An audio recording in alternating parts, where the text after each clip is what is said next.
Hello again to all of you wonderful people on this part of the information superhighway, once again to the newest edition of 112th episode of Weird Mind Newsroom, where this week we have a selection of some new releases, a couple of trailers, and a few oddity news stories to talk on. So let's not waste too much time into the introductions, let's finally fly into all things media that we do have for this week.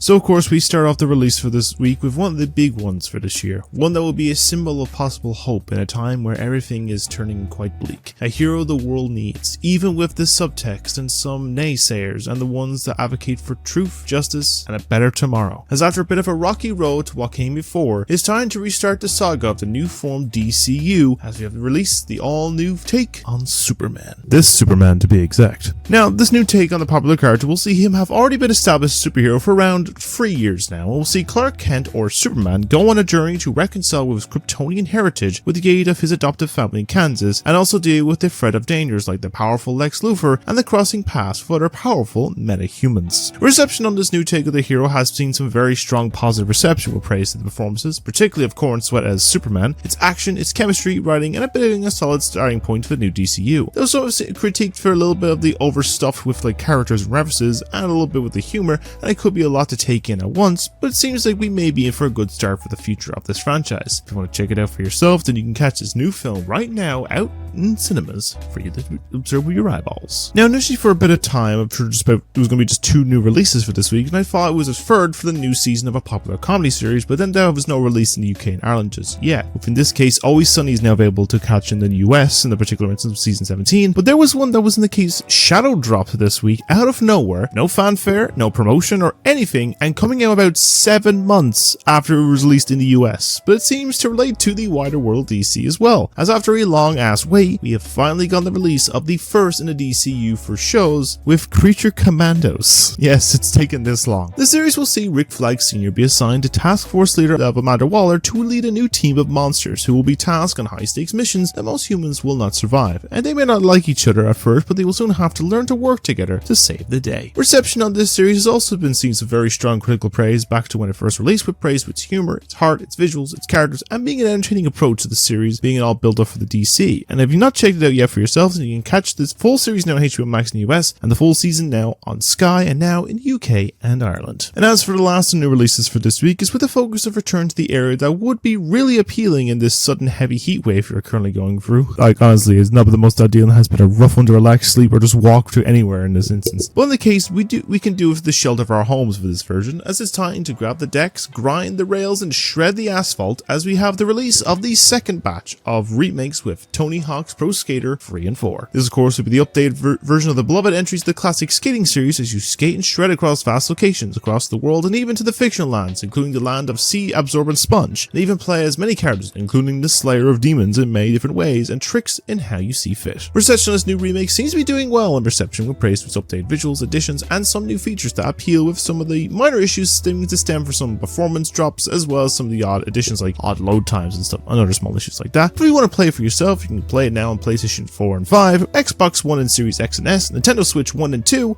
and PC. And with all of that now, that's all the new releases that we do have for this week. Who doesn't love an ice cream cone? Now, our first trailer for this week may go against my rule about the length of certain trailers, but for this instance, I'm going to make an exception, as we're of course heading to the deep parts of the ocean for this first trailer, and while we may be on the surface for now, we are heading deeper to this new project, as everyone's favorite absorbent sea sponge is back for another new adventure, as we have received the first teaser for the new film of Spongebob SquarePants: The Search for SquarePants. The film will see SpongeBob looking to prove his bravery to Mr. Krabs, with the sponge following a mysterious swashbuckling ghost pirate known as the Flying Dutchman, his voiced by Mark Hamill, on a seafaring adventure that takes him to the deepest depths of the ocean, to the underworld. So it's a case that I can say that we have quite an array of SpongeBob films, of course, with the original being an all-time classic, the second film actually being quite enjoyable, SpongeBob Run being okay but not overly great, and then the 2 side character focused ones being disappointing to actually quite enjoyable. And in the case of this new one, it may be a decent watch from the looks of things, but it is a mixed array in how this one can turn out, but the visuals don't look too bad in that regards, and may be worth a fun time for the families, but we will see when the film releases into cinemas sometime this Christmas from December 26th. Our second trailer for this week, and the first of the many TV series based ones, is for the focus that we have returned to a group that may be a little creepy and a bit kooky, a bit mysterious and a tiny bit spooky, and maybe altogether a bit ooky for the certain family.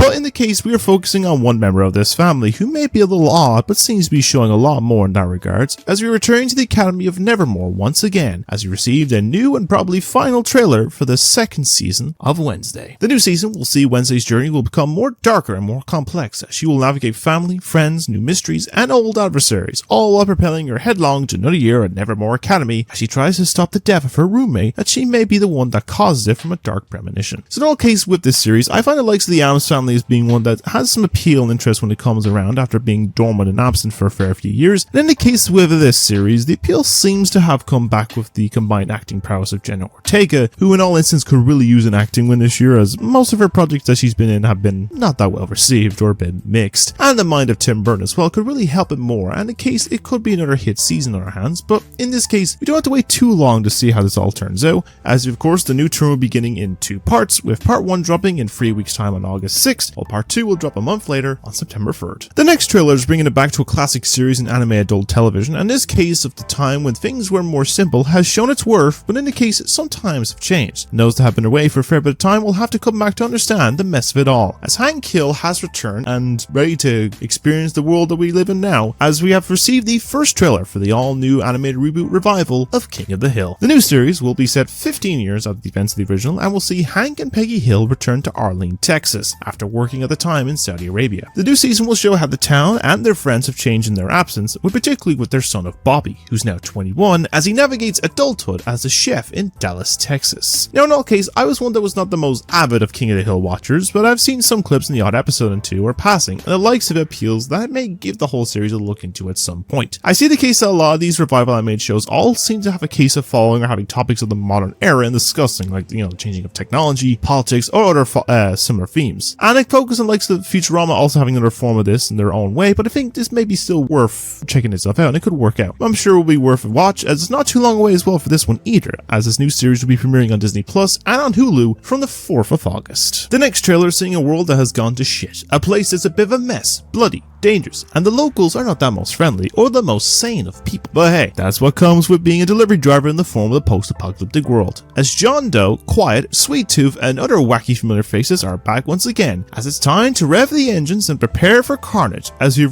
see the release of the trailer for the second season of Twisted Metal. The new season will see John and Quiet continue on their budding partnership across a post-apocalyptic America, where they will soon find themselves in this situation, entering into the famous Twisted Metal tournament, hosted by a man known as Calypso, where contestants will find themselves in a demolition derby to the death, where the last one standing or the winner of the tournament will have a chance to gain a wish of their choosing. So in the case, I have not watched a lot of the original season of the show, but I have heard a lot of good things about the project itself, and I'm sure it will be worth a check out in due time. I know like this one seems to be more in line with the games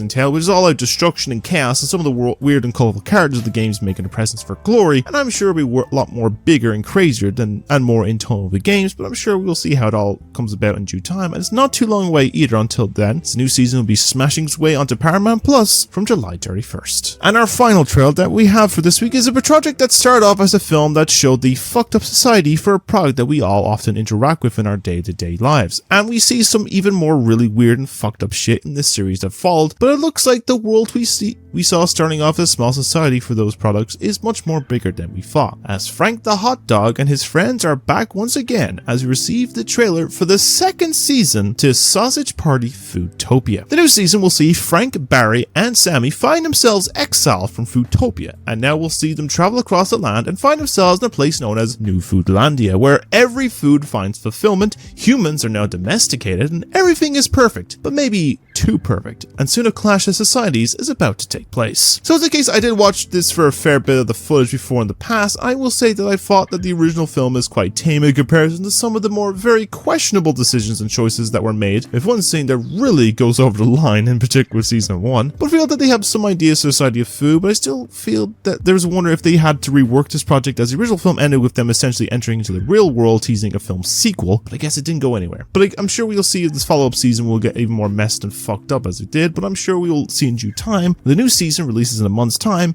on Amazon Prime on August 13th. And with all that regards, that's all the trailers that we do have for this week. And that's why we should go from Sunday to Tuesday. So the first of the news stories to come to us for this week is the unveiling some release date focused elements of some projects, as well as one or two new projects that are on the way that was announced, as well as the future, and felt it made sense to put them all together into one story. And we don't have much to focus on with this particular instance, but let's get to talking what was announced for this week in particular. So the first of the release dates or release window focused ones that we have for this week is one that will bring a bit of a spooky and supernatural tone on the way that will have you floating to all the way back to where it all began. As was announced that the new prequel series based on the popular Stephen King novel of It and the recent adaptations with Welcome to Derry, has the series now given official release window for coming out this October, which will be a perfect timing frame when it coming out around the spooky season of Halloween, and I feel it makes the most sense to do so. Now, I'm not entirely sure as to how long this series will be in length, but most cases will be anywhere between, let's say, about 6 to 10 episodes, as HBO shows tend to be now for focus, but it makes the most sense for them for that time to release it. I'm sure we will get the official date for it real quick as well, but I'm sure it'll be worth a scary good time by its release real soon. I wonder if this will cause a new wave of the creepy clown craze that we saw about 10 years ago, but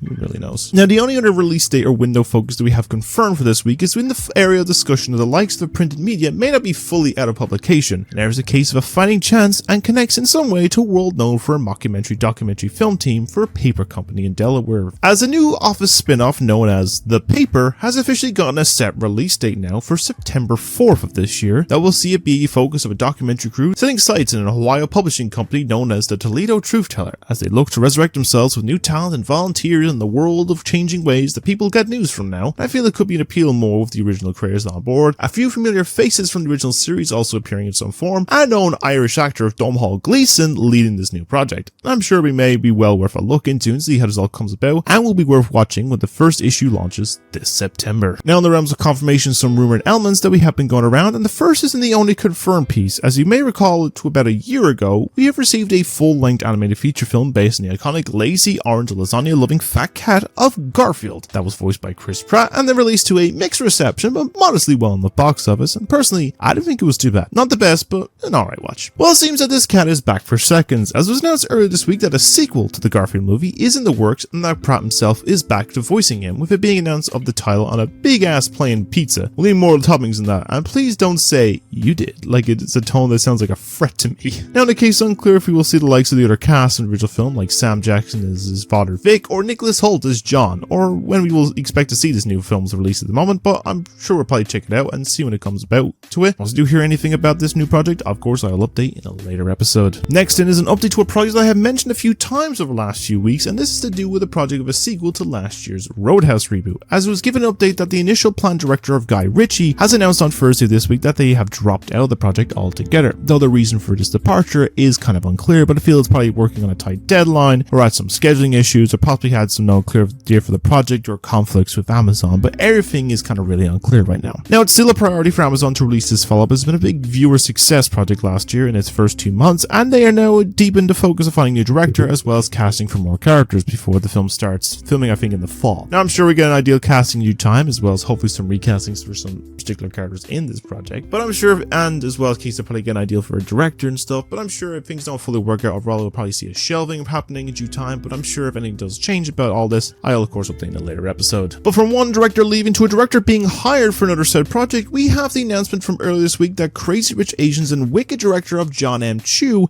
will be getting into the driver's seat, as he'll be now doing a live-action adaptation film based on the popular toy of Hot Wheels. I have to say the likes of this guy's filmography choices have gone a bit weird, with genres like a 2-part musical filmation, a biopic on Britney Spears, I believe he's doing, the sequel to Now You See Me, one of the G.I. Joe films, and a few of the Step Up films as well, so it's quite a pivoted toy franchise movie. Now I wonder how this will all build to a project concept like this. Could be a case like a Micro Machines thing, but I feel it could be like a speed racer type film, or something with the elaborate sets of tracks that they would race on, but it's really unsure as to what is to come from this project. At the moment we have very little on what to expect with this, but I'm sure with any updates and casting come out in due time, and once I hear anything about it all, I'll try my best to update, of course, in a later episode. Now this next one is a bit of a discussion that comes from an update to something that comes along with the focus of social followings, and this relates to the likes of the projects being made by Mr. Matt Reeves himself. Now the context as to what Matt Reeves is that when Matt Reeves follows someone on their social, it means that they have some appearance or involvement in their upcoming project. And it seems there is another familiar face appearing in that feed now, and that is the case with he now follows Minecraft and Mario movie star and one half of Tenacious D,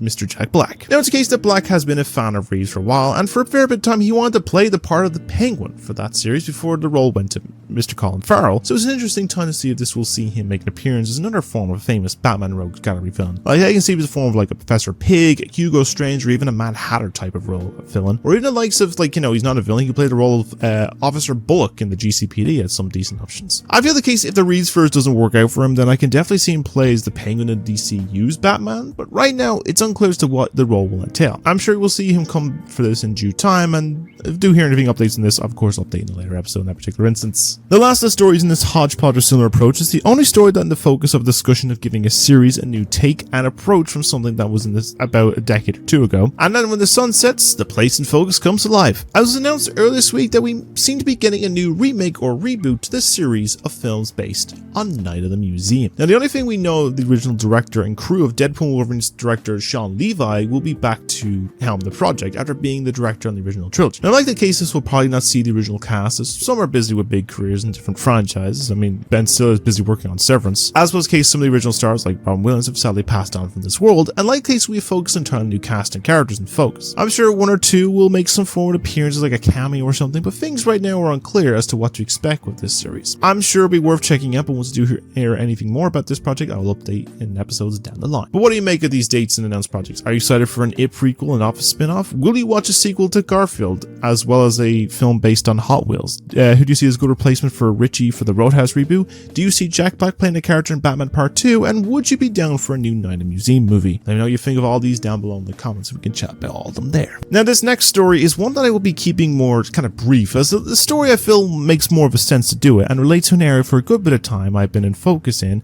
and is also a piece of a series or like a video I'm going to be focusing on that I promise someone very special to me that I will make about it. And it's to do with the concept of something that has seen become more and more prominent lately, and it's to do with the case with artificial intelligence or AI. Now if you've been on the internet for the last 2 years or so, then you may have noticed that there's a lot more of a focus and context of discussion about AI, and has slowly been trying to be implemented into everything from imagery, music, movies, shows, and all sorts of things. That has even gone to the point that many use it for stuff like getting queries or just, reminder stuff, or even some see it more useful than an actual therapist. And they're psychopaths. And in more cases, since I've seen like that's kind of concerning in that aspect of things for sure. But in this case, I want to talk on one that has personally a lot of use of this, and this is with the case of the site on YouTube. As over the years, from some supporting of small creators of channels, or I watch normally or in passing, some of them have resorted to using the method of AI to pump out videos that feel lazy, kind of lost of appeal to the original piece of creator, and just often feel soulless. But it's a case of comparing that. I put the time and effort into everything to make the videos, but sure may not be the best, but having it done by a human over a bit of time and hours feels more like there is a sense of passion instead of pumping out stiff, tonally dull imagery as a form of entertainment. And yet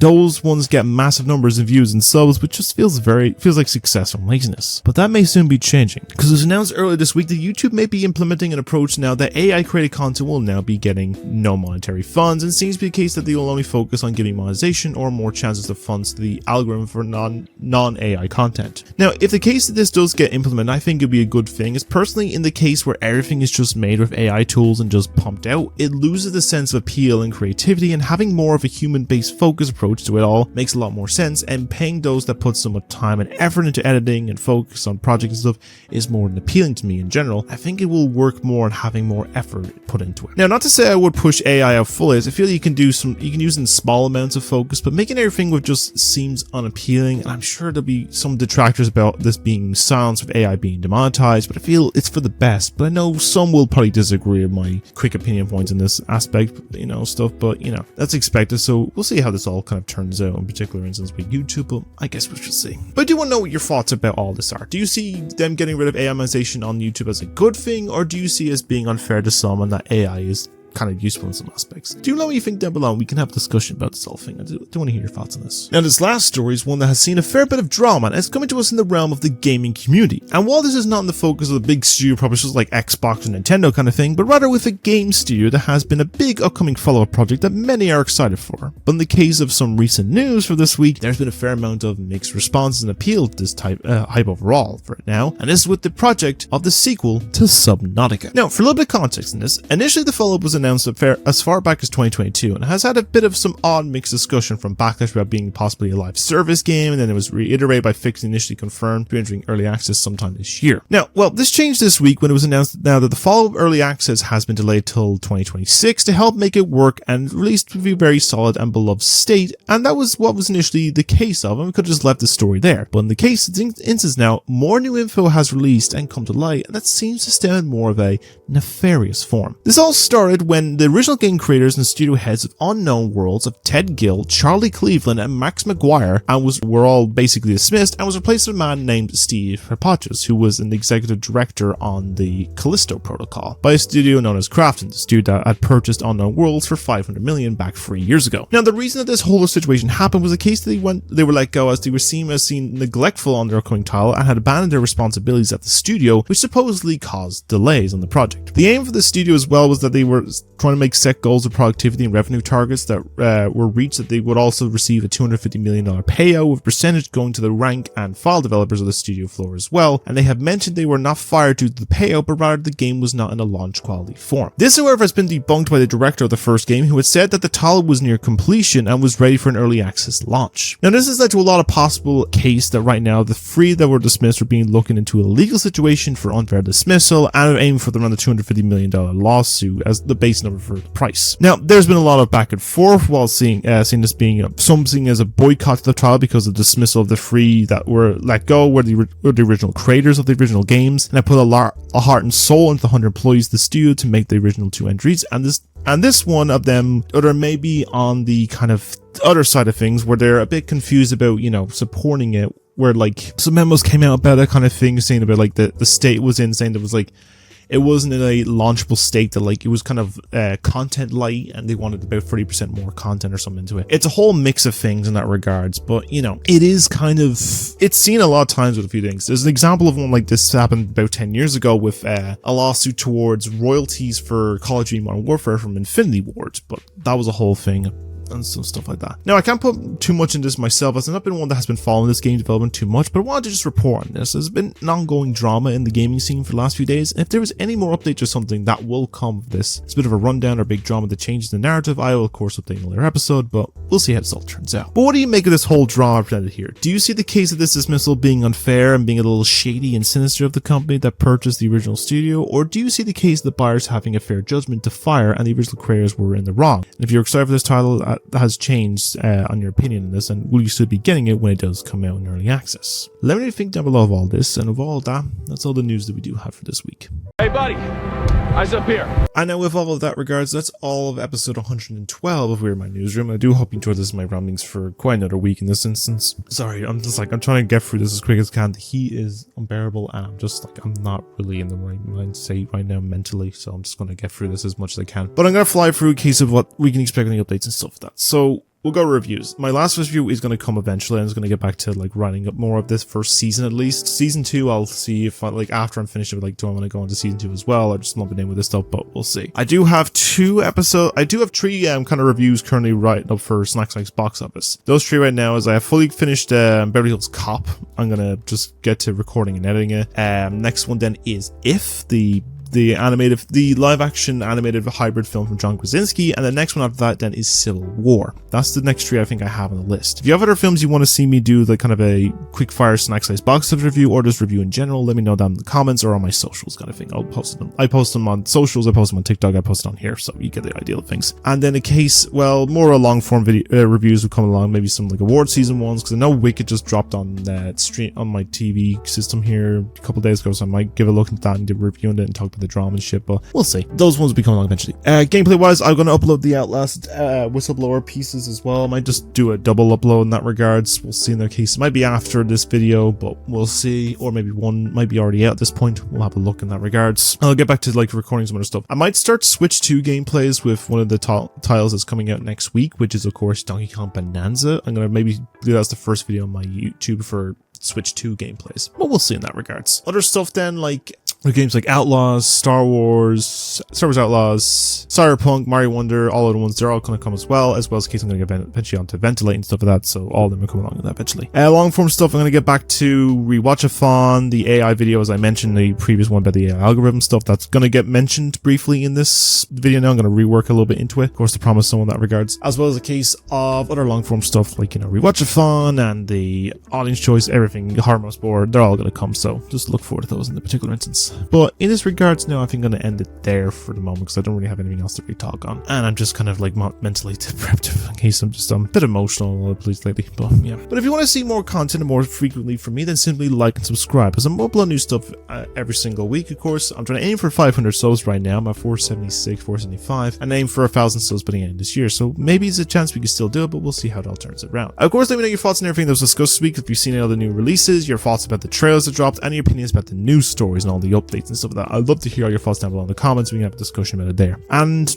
I think that in that regards, I'm going to leave it there for now. So as always, you all stay being wonderful people. Have a great day every day. Do many great things. Keeping you because no one else do what you do. And of course, to take care of yourself, because mental health is, you know, very important. And, you know, there's a lot of stuff you want to talk about. I might even do a video about it or something like that in a little while. I just have lots of stuff to really delve onto, but we'll see. But anyways, I've been, of course, your host, Sam. I'm very, very warm. And, of course, I shall see you all in the next episode. So take care, and I'll see you later.